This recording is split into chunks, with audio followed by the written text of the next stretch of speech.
Lord of the Rings. Lord of the Rings. Lord of the Rings. The new Lord of the Rings. Lord of the Rings. Lord of the Rings. Lord of the Rings. Lord of the Rings. Lord of the Rings. Tales of Middle-earth. For all of them were deceived. The Dark Lord made but one master deck to rule all of Commander, in which he poured all his hatred, his malice, and his will to dominate. Gandalf, the friend to all. What's up, Planeswalkers? Welcome back to Mana Moot, and today we're taking a look at a super sweet card, Gandalf the Westward Traveler, a 5-mana green and a blue Avatar Wizard 5/5. Whenever we cast a spell with mana value 5 or greater, each opponent reveals the top card of their library. If any of those cards share a card type with that spell, copy that spell. So we're able to copy spells, and you might be getting some devious plans in your head, but let me tell you, today is a different kind of deck. We're not trying to lose friends. I'm going to get you a deck that's going to help you make friends. So what that means is we're going to be playing Group Hug. If you're a Spike and you start crying when you lose, this deck is not for you. This is for people that want everyone to have a good time, a smile on their face, and I think you're going to find that it's actually pretty fun to play Group Hug. You might be thinking, well, you don't have a win condition. Who wants to just play and watch people have fun?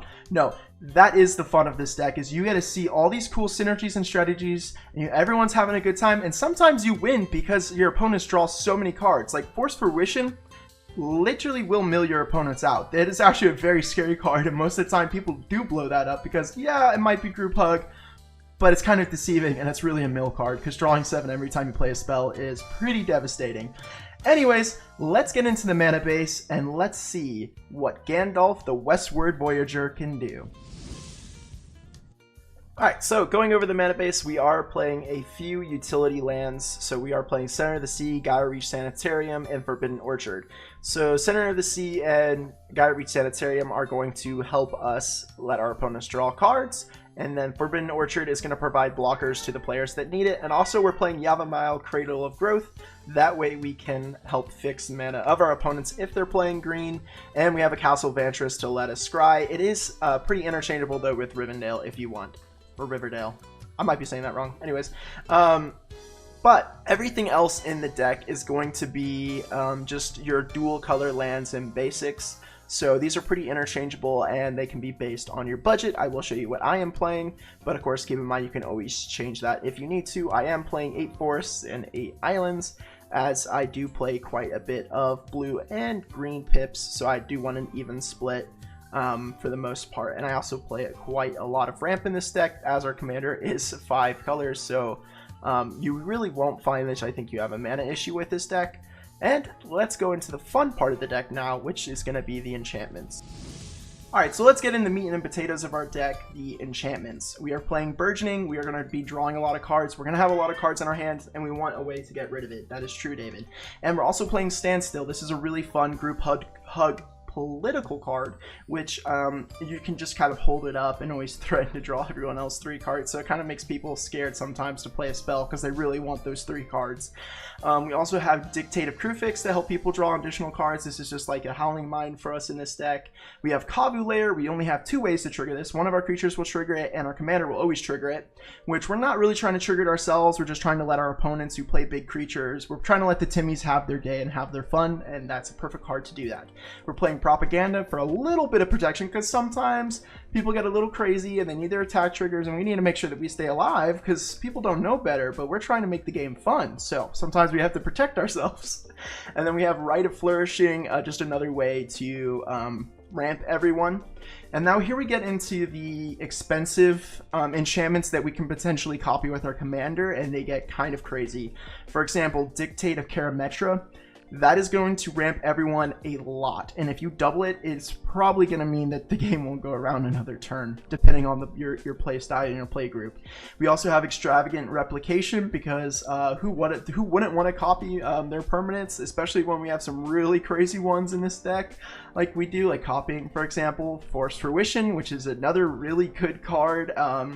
It is a sneaky card. Remember, this is really technically a mill card in my opinion. It's very strong, and it will draw you some hate. I will be honest. Force Fruition, be careful when you play this, guys. Everyone loves Group Hug until they realize they're gonna draw their entire deck, which even sometimes people don't care, and just embrace it.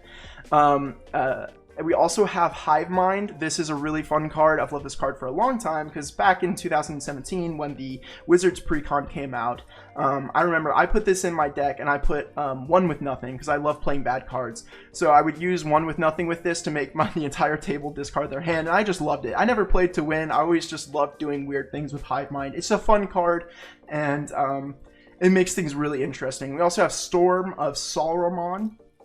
This is a really cool card, and we'll see how it plays. Again, it triggers our commander because of its high cost, and it lets us basically copy our spells again. And if you're playing the legendary spells, it's going to copy that as well. But I'm not, but you're always free to do that as well. If you want to play like some extra turns, like Karn Temporal Sundering, for example, would be one that you could get 2 turns out of this. We have Well of Ideas. This is going to draw us cards when it enters the battlefield, which is always good because it's 6 mana. Potentially drawing us 4 cards if we copy it. And then, each person's going to draw an additional card, and we're going to get to draw 2 additional cards, which is really good.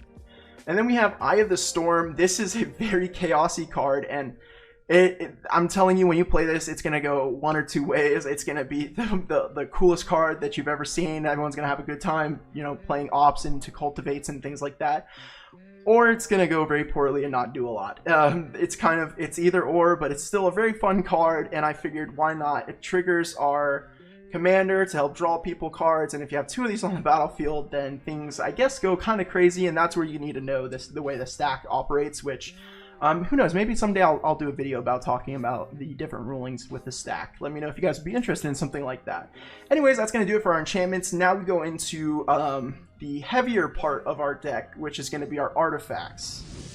Alright, so getting into our artifacts, we do have a lot of things that you guys are going to be familiar with. Everflowing Chalice, because we have a lot of mana we can ramp.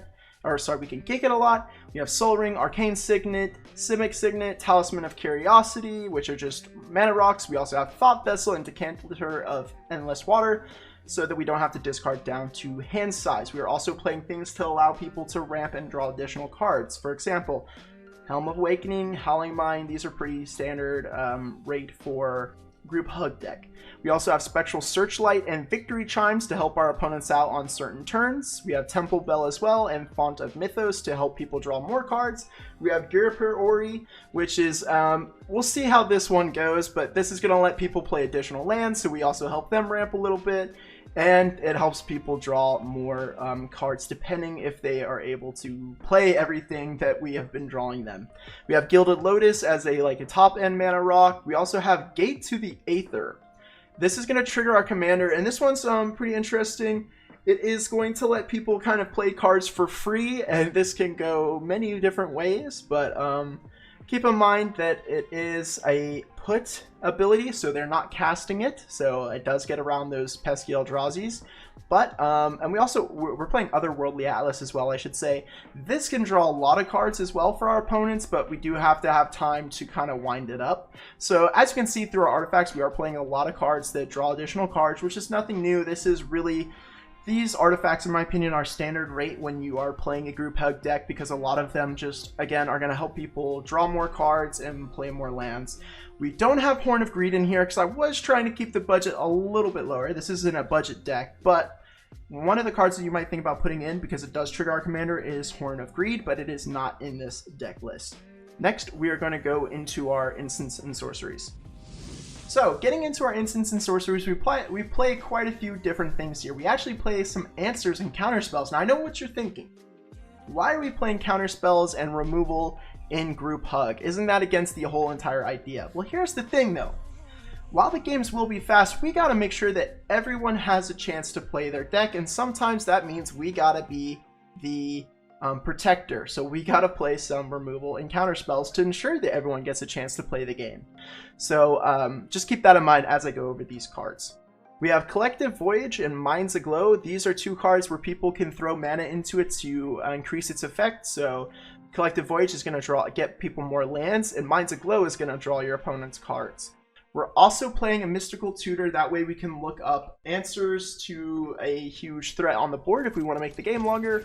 Or we could try to win, because we do play some cards here that could potentially mill someone out by making them draw their deck, depending on how much mana we have.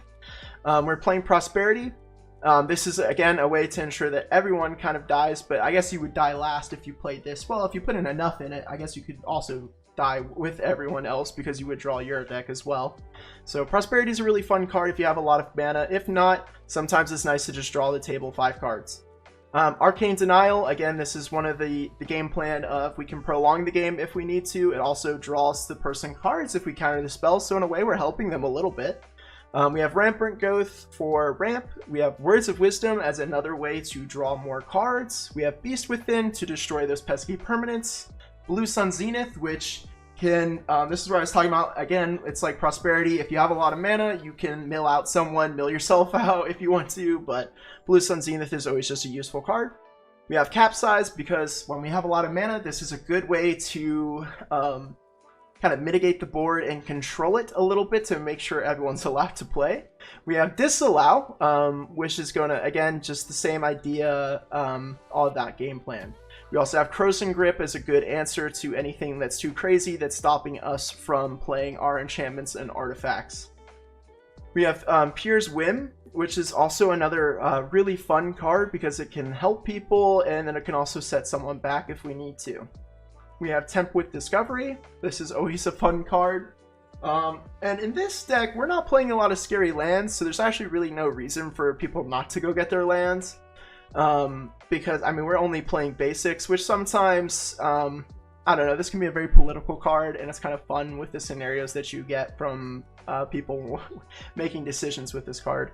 We have Aether Spouts as a way to protect ourselves. We have Intellectual Offering, because we are intellectuals. If you're playing this deck, you're probably an intellectual as well.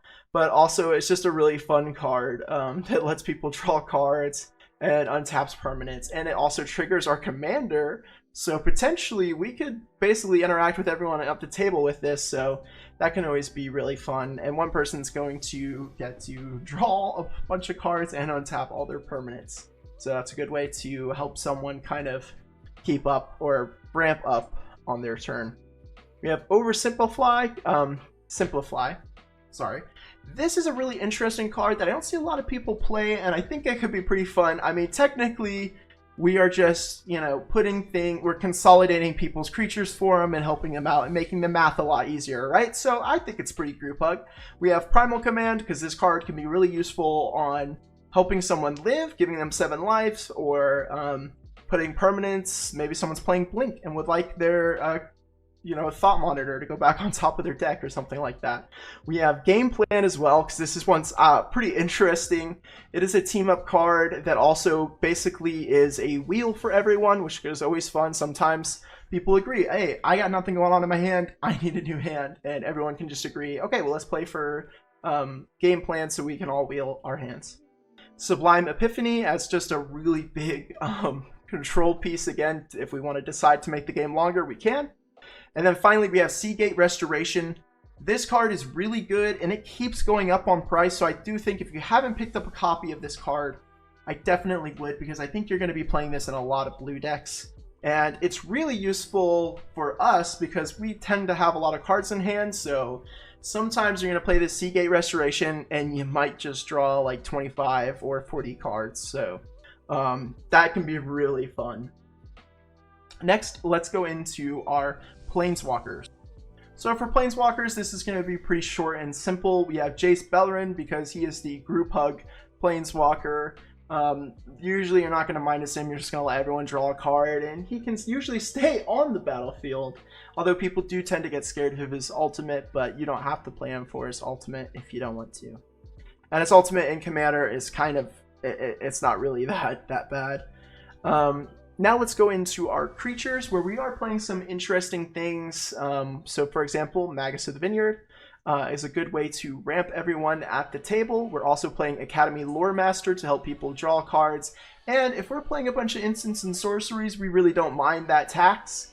And we have Kami of the Crescent Moon as a Howling Mind, basically. We have Kior's Follower as a way to help ramp our opponents if we need to, or ourselves, of course. We have the Spy Master, which is a little bit devious because this is incentivizing our opponents to attack other people, which I think is fine because we're letting people draw cards and we're speeding up the game, so what's wrong with that? It's just group hug, right? We have Eternal Witness to get back some of our key pieces to help people out. We have Heartwood Storyteller as another way to let people draw cards, which is kind of an interesting way. We are punishing the Johnny combos, and we are helping the little Timmies out by helping them draw cards. We have Tidal Barracuda, because this is it's just a cool name for a card, but also it's pretty useful. We let our opponents play at flash speed, which is always fun for them, and we make sure that everyone leaves us alone while we play our cool little group hug pieces. We also have Perplexing Chimera, which is just a I put this in because I think it's just a funny card, and it can be very political at times. So and it triggers our commander. We could potentially get 2 copies of this card, so that's always fun. And we'll see how it goes at your play group. Hopefully people play a lot of creatures. And then also we have Seaborn Muse, which everyone gets scared of this card. But again, this is like Seagate Restoration. It's a really good card, and it's not banned yet, so if you want to pick one up and play it in your commander deck, it's usually good in just about any deck you put it in. So this is really useful for us because we play things like Temple Bell, which is going to let us tap it additional times on everyone's turn. And then we also play the Tyrant of Gyre Strait. We are playing a bunch of lands, so it is always helpful for us to play a bunch of lands, be able to play additional lands, and then draw for those lands that we play. That's going to do it for today's video. I hope you guys had a blast, and I wish you guys would try this deck out because I think it's really fun, and I love Group Hug. I think it could be really rewarding. As always, though, thank you for making it this far in the video. If you guys have a commander that you would like me to basically make a deck list for, leave it down in the comments. I'm always open to suggestions, and if you think I can improve, leave it down in the comments. I love stuff like that as well. Thanks for watching. See you in the next one.